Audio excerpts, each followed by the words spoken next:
I per últim, doncs, diem altres àmbits, però també té a veure una miqueta entre, estan a cavall entre l'hospitalària i la primària, que és Pediatres del Pirineu, no? Una iniciativa que crec que vindrà, serà la Glòria Ruiz, no? La que la presenti, que es presenti el premi, que em presenti el projecte.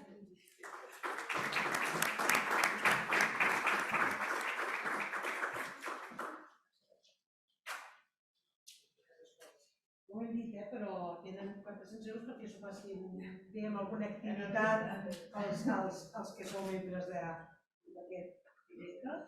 Això és pel vostre centre, perquè pel vostre web. Tingueu el reconeixement.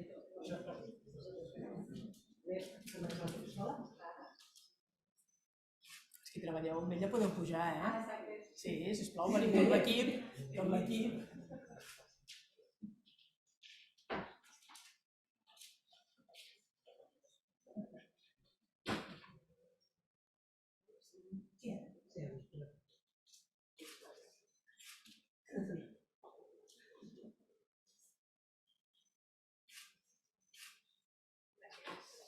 Doncs gràcies us fer un resum del que suposa el vostre projecte.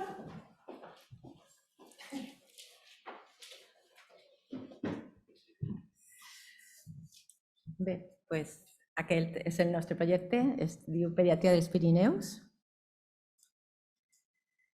Nosaltres som una societat cooperativa de professionals sanitaris que va començar, ara mateix van començar a la Lurgell, però poc després van fer tot això, el Pallars Sobirà, el Pallars Jussà i l'Alta Ribagorça.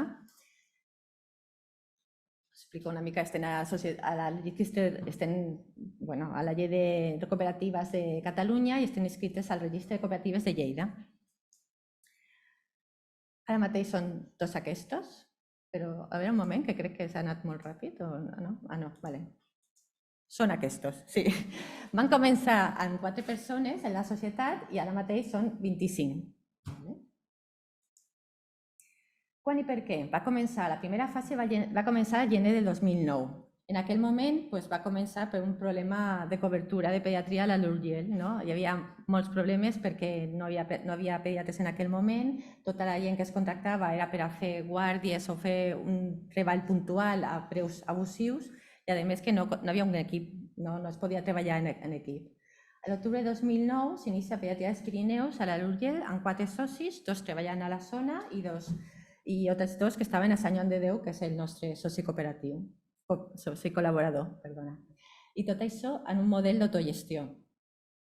A l'octubre de 2017 van ampliar la nostra zona d'influència a la pediatria dels Pallars i de l'Alta Ribagorça i poc després l'obstetrícia i la ginecologia de la Lurgell.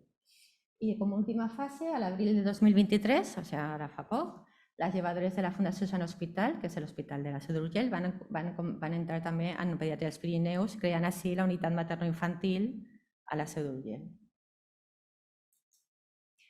No l'he dit, però nosaltres, per això el que deia l'Elvira, és fent tant assistència primària com hospitalària. Així que portem tots els centres de primària d'aquestes 4 comarques i, a més, els 2 hospitals de referència, l'Hospital de la Fundació Sant Hospital de la Seu d'Urgell i l'Hospital del Pallars al Terem. Què fem per a fer una mica tot això, per tota la conciliació? Van fer diverses coses, moltes relacionades amb el tema professional i altres amb la vida familiar. Sobretot afavorint la formació continuada, una cosa que sempre s'ha pensat que estan molt lluny d'un hospital de tercer nivell, estem molt lluny de la formació, fem un curs de formació continuada acreditat al nostre centre, fem revisions de curs de RCP i neonatal de manera freqüent, assistència a congressos i publicacions, sense un límit establert, o sigui, no tens que anar 4 dies per a fer formació i no tens més, o sigui, que s'afavoreix sense límit de dies, sempre que sigui possible. Tenim estudiants de medicina de la UDL des de fa molts anys, però el que els ha motivat molt és des del 2019 tenir residents de pediatria de tota Espanya que venen a fer la seva rotació voluntària de pediatria rural. A nivell de conciliació vida laboral i social, tenint un horari adaptat. Les persones que tenen fills entren més tard i surten més tard, el que no té fills entra més aviat i surt més aviat. Tens la possibilitat de suspendre la teva consulta, o sigui que si algun dia estàs malalt i no pots anar, sempre hi ha algú que pugui fer la teva consulta i que no trobis que tu als 2 dies tens tota la consulta plena. Tens la capacitat de fer teletreball, sempre que no has pogut anar a la consulta, pots fer teletreball a casa, i contractes personalitzats, o sigui que n'hi ha que està al 100%, però hi ha que està al 60%, al 40%, cadascú segons el que ha pogut fer. La retribució econòmica sí que és veritat que és el que parlem, no és el més que se'm motiva ara mateix, però sí que és veritat que nosaltres, els socis de la cooperativa, paguem una mica per sobre del conveni Siscat, que és el que utilitzem. La relació amb l'Hospital Sant Joan de Déu es fa també molt atractiu perquè tenim informació a Sant Joan de Déu, tots els cursos que ofereix, la consulta de casos complexes per a poder estar sempre en contacte amb l'hospital de tercer nivell i, a més, fent telemedicina perquè fem la visita de cardiologia pediàtrica a distància des de Sant Joan de Déu. Què tenim? Un equip multidisciplinar. Hem aconseguit una unitat materno-infantil a l'Alt Urgell, una sensació d'equip i de pertinença a una empresa que consideres pròpia i un ambient molt familiar. Què és això, no?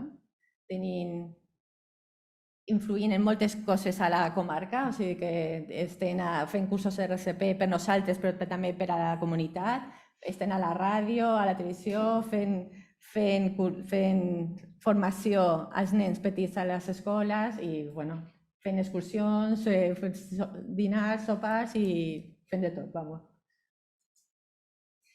Què pensem del futur? Que els sistemes d'autogestió ja s'ha vist que són més eficients i els treballadors es fan més càrrec del seu treball, tenen aquest sentiment de pertinença, que és traslladable a tot tipus de professionals sanitaris, encara més si treballen en àmbits de primària i hospitalària, i que es necessita l'ajuda també d'administracions sanitàries per crear nous projectes similars.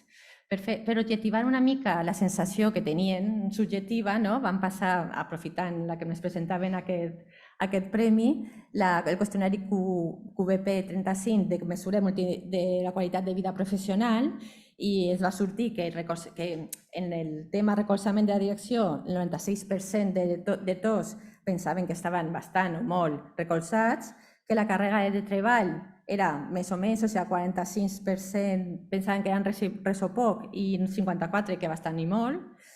La motivació era el 80% que estan molt motivats i la qualitat de vida en el treball, el 95% pensaven que eren bastanta o molta.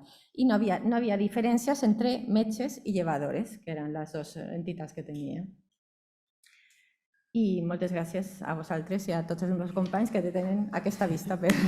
Moltes felicitats per treballar.